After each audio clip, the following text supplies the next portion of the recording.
Lajme ndër të tjera do të ndiqni migrantë shqiptar që zgjodhen pikën kufitare të Kakavijës për të rikthyer në vend, por kishin kaluar afati 90 ditor, nuk I kanë shpëtuar gjobave nga pala greke.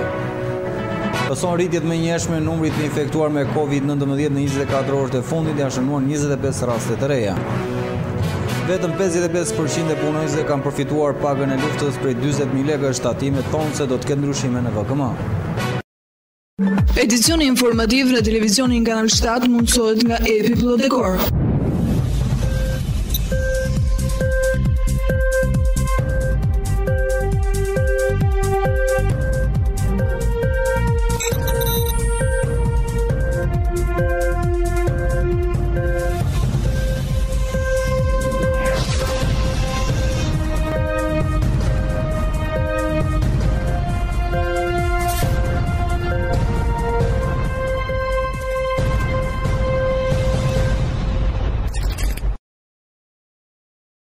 Ju përshëndes të nderuar teleshikues televizionin Kanal 7, jemi në edicionin informativ. Emigrantët shqiptar që zgjodhen pikën kufitare të Kakavijës për të rikthyer në vend, por kishin kaluar afatin 90 ditor, nuk I kanë shpëtuar gjobave të policisë nga pala greke. 80 persona kanë hyrë në Shqipëri nëpërmjet pikës kufitare të Kakavijës në 24 orët e fundit. Të gjithë personat që kanë qenë të pajisur me leje qëndrimi nuk kanë hasur probleme, por ata që dispononin vetëm pasaportën dhe kishin kaluar afatin e qëndrimit në zonën Schengen prej 90 ditësh, janë përballur me gjoba të kripura. Sa ditë ishit në Greqi? 8 muaj. Kishit kaluar afatin, domethënë. Ju vendosën gjobë? Sa është vlera e gjobës? A I keni të faktuar? Mund ta I tregosh?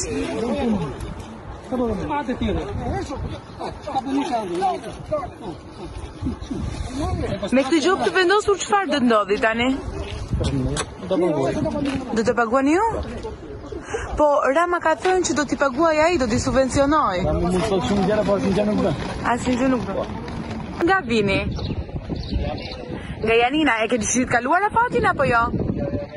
Je me letra, s'more ndonjë gjobë ndonjë gjë? Ka gjoba? Ja ka të tjerë që pritet të hyjnë në tokën shqiptare? Faleminderit. Faleminderit. Sa ditë keni qëndruar? Në Greqi? Keni marrë gjoba tani? Jo. E kishit kaluar afatin 90? Ne kemi dokumenta. Jeni me dokumenta? Faleminderit. Pikërisht nga kjo pikë kufitare, vetëm pak ditë më parë, ministri i Brendshëm Lajme ka folur edhe për emigrantët që janë gjobitur nga pala greke, në këtë kohë kur kufiri ka qenë I bllokuar për shkak të situatës nga COVID-19.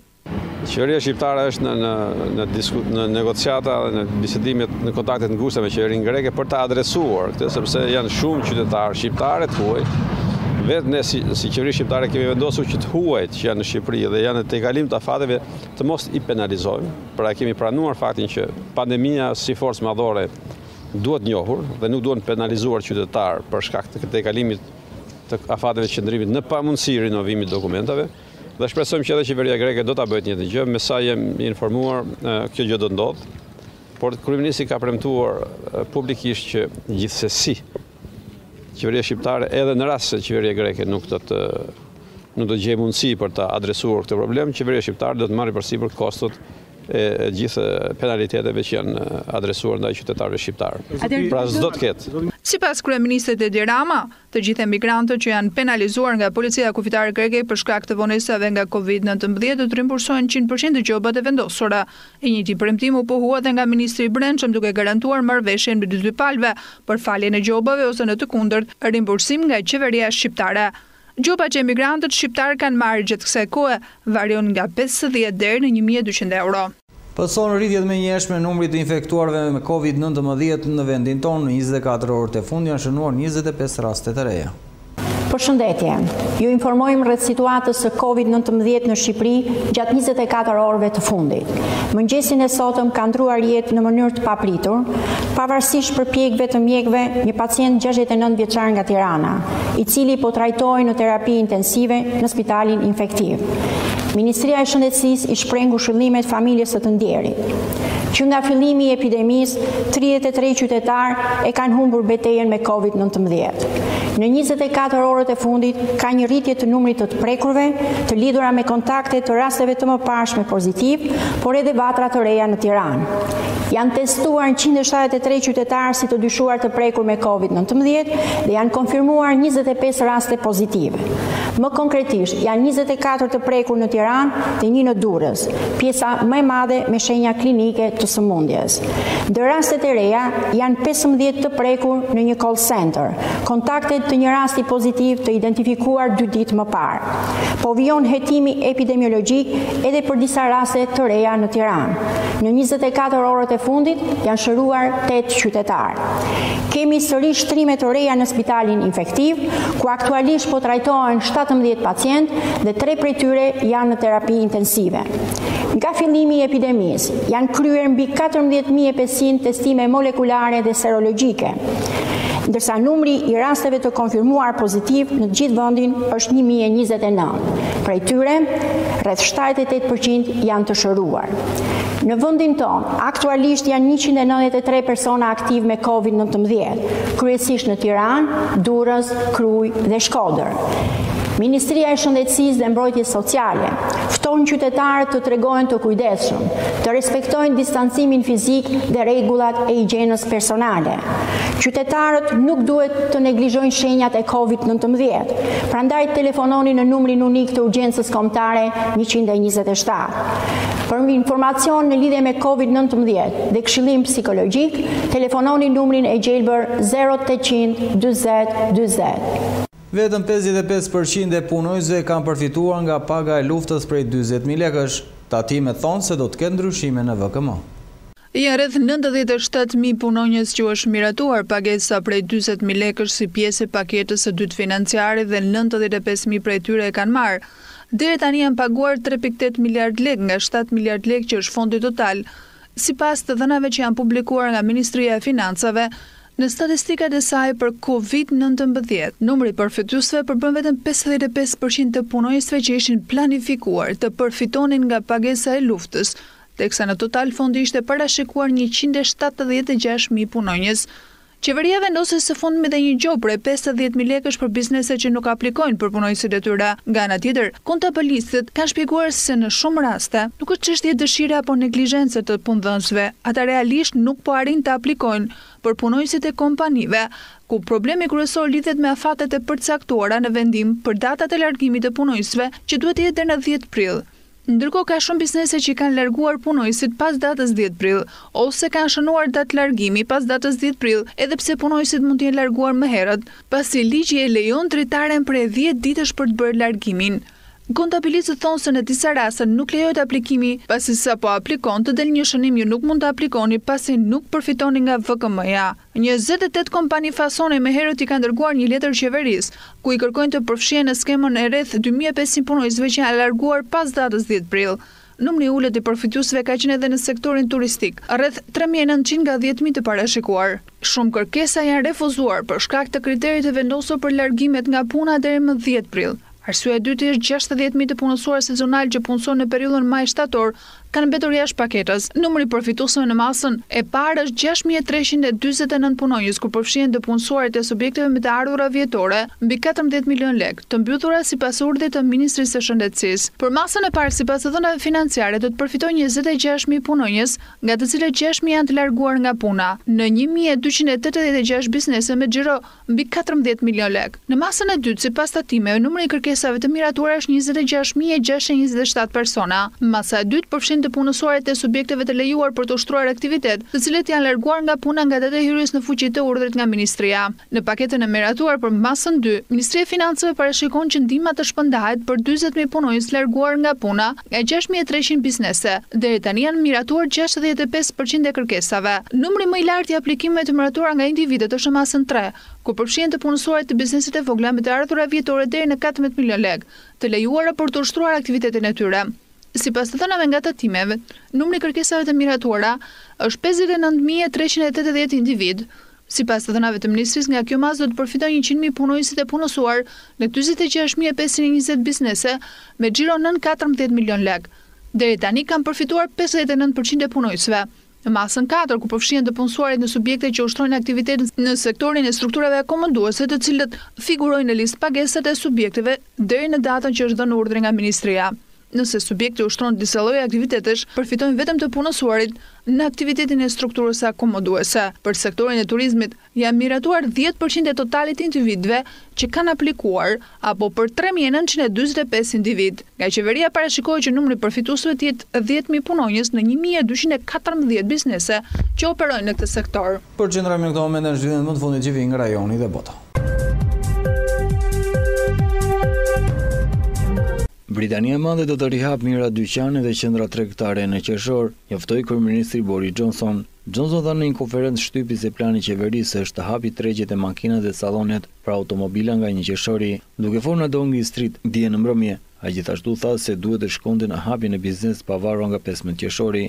Ndryshe, departamenti i shëndetësisë njoftoi për 1625 raste të reja të COVID-19, hera e parë që vendi ka regjistruar më pak se 2000 raste pozitive në hapësirën e 24 orëve në pothuajse 9 javë. Shifrat e ndara treguan se 8800 britanik aktualisht janë në spital duke kuruar për koronavirus.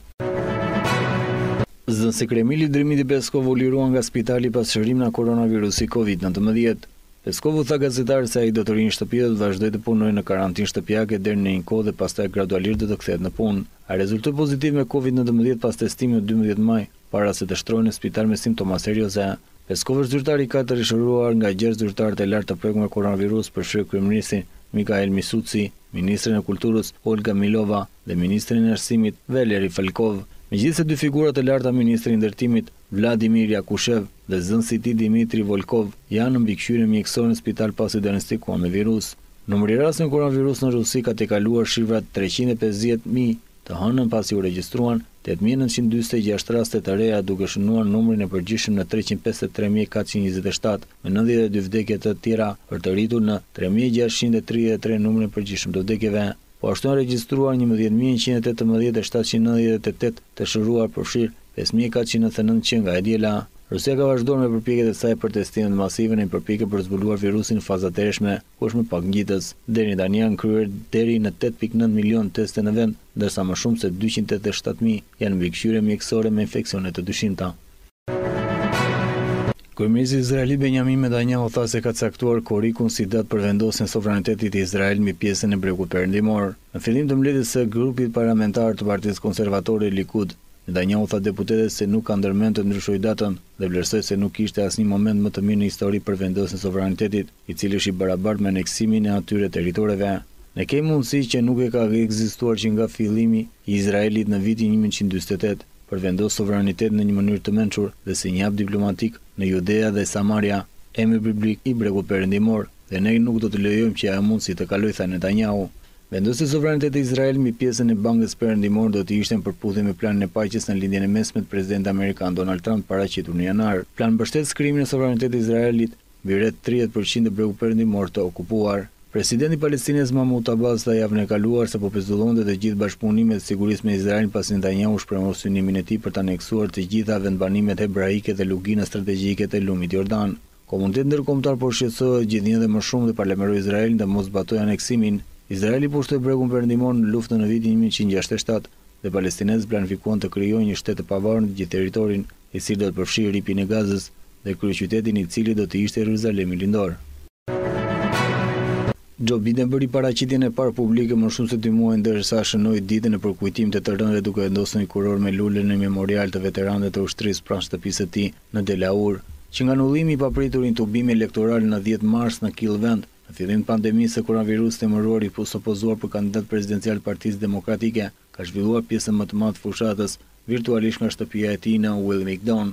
Të hënën Biden doli me masë në kontrast me president Donald Trump, i cili ka refuzuar të përdorë masën në aktivitetet e tij publike, si sugjerojnë zyrtarët amerikanë të shëndetësisë.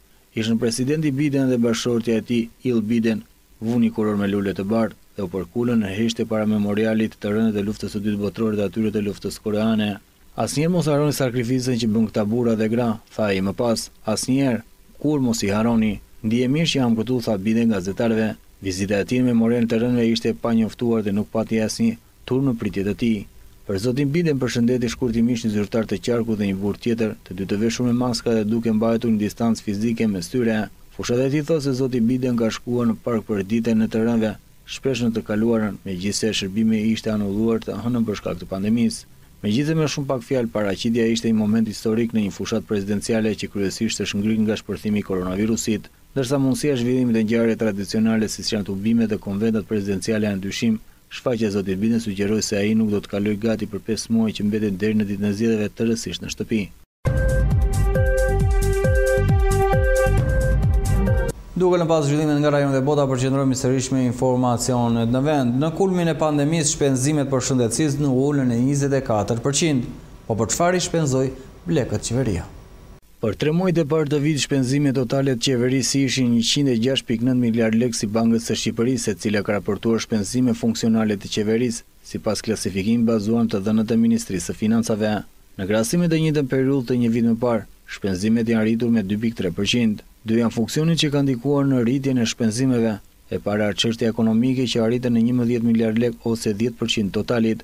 Në raport me janar-mars të vitit më parë, ky është rritur në 45%, si rrjedhoi e pagesave që janë bërë për punësuar që dolën nga skema e sigurimeve ose që humbën bizneset me urë të Ministrisë së Nxehtësisë pas kufizimeve për parandalimin e përhapjes së Covid-19. Së dyti, është dhe për mbrojtjen sociale u shpenzuan 37.6 miliard lekë me një rritje prej 6.3% në bazë vjetore, e kjo ka ndikuar nga pagesa sociale të pandemisë. Mbrojtja sociale merr pjesën kryesore të buxhetit me rreth 35.1% totalit. Ndryshe nga këto grupe, shpenzimet për shëndetësinë kanë shënuar rënën 3 muajin e parë të vitit dhe sidomos në mars, atëherë kur u konstatuan dhe raste para me Covid-19 dhe kulmoi me emergjencat shëndetësore. Përqendrohemi në këto momente tek parashikimi i motit ku grafika na njeh me moti për ditët në vijim.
Me parashikimin e modit, kemi mbyllur këtë edicion informativ, unë lë shoqërinë e programit në vijim bashkë, mirupafshim. Edicioni informativ në televizionin Kanal 7 mundësohet nga Epi Plot Dekor.